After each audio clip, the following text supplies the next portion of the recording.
Hi, mga kanasuboy. Ako nga pala si kanasuboy. Ngayon ang sobrang init. Hindi ko alam bakit talaga ang init. Ngayon, nag-iisip-isip ako ng dapat kong gawin. Napag-isip na ako. Hey guys, ngayong araw na to, sobrang init. Grabe. Kaya ngayon, para wala yung init, magdidilig na lang ako ng lupa para singaw ang init. Ang init ngayon. Grabe. Yan. Panoorin niya na ako. Paano mag-direct? Isang intro.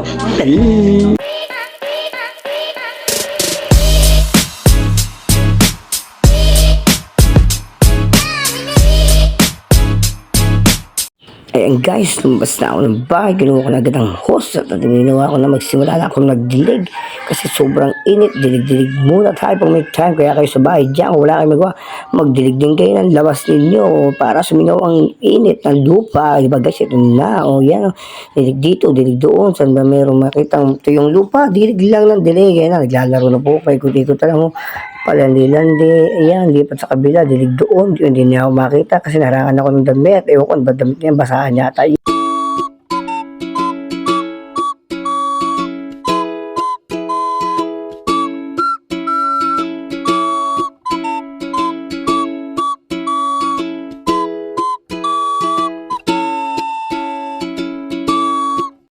Ayan mga kanaso, diniligan ko naman sa likod ng bahay namin. Ngayon, dilig pa rin ako dito kasi mainit pa, patingin-tingin pa, pag pis-pis-pis ba yan. Ngayon, yung aircon naman, ang aming dinidiligan ko para lumamig ang aming kwarto. Tingnan mo naman, hindi pa naabot ang tubig. Yan, pahirapan akong paabutin yan, sumisirit pa, tumatugos pala ang tubig, butas pala yun. Kaya ako napatingin, dahil tinamad na ako diligan yung aircon na hindi kasi naabot ang tubig. Kaya nga, tumingin ako sa kanan, tumingin ako sa kabila, dito dilig ako ng dilig. Okay. Ayan, nagsali naman ako ng tubig sa pandilig ng tubig na yan. Hindi ko alam anong tawag. Tapos na magdilig sa gilid ng aming bahay. Ngayon naman, naisipan ko pakainin naman ang aking baboy.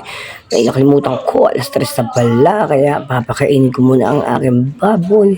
Saka paliliguan ko muna sila ng konti. Lapit ako sa aking baboy. Rinamdal ko.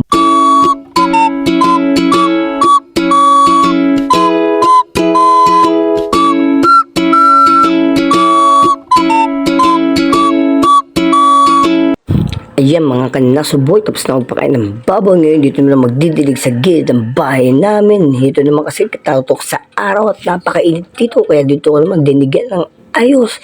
Dilig naman ako kasi hindi naabot ang hose. Kaya dito naman ako nagdilig. Ayan, tignan nyo, diligan ng dilig. Pag ganyan lang ako sa maghapon itong gawin ko kasi wala kaming karay. Kaya ako nagdidilig ngayon kasi sobrang init. Tingnan nyo naman.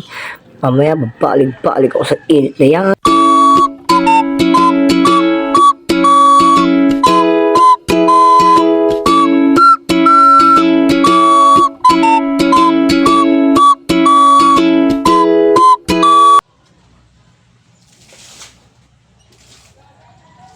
Giyakan na sa boy. Dito naman ako nagdilig sa harap ng aming katayan kasi sobrang init. Kaya buto-buto na to, parang hari.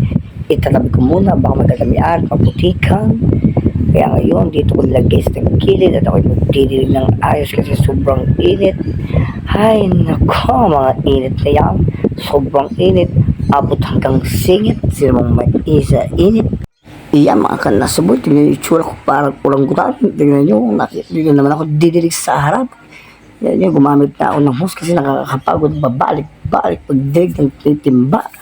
Ito, gamit ko hose na yan para lang ako nagpapaulan ng tubig. Patay na naman ako, malaki ang babayaran naman ng bill ng tubig dito sa amin kasi nagladi naman ako ng tubig.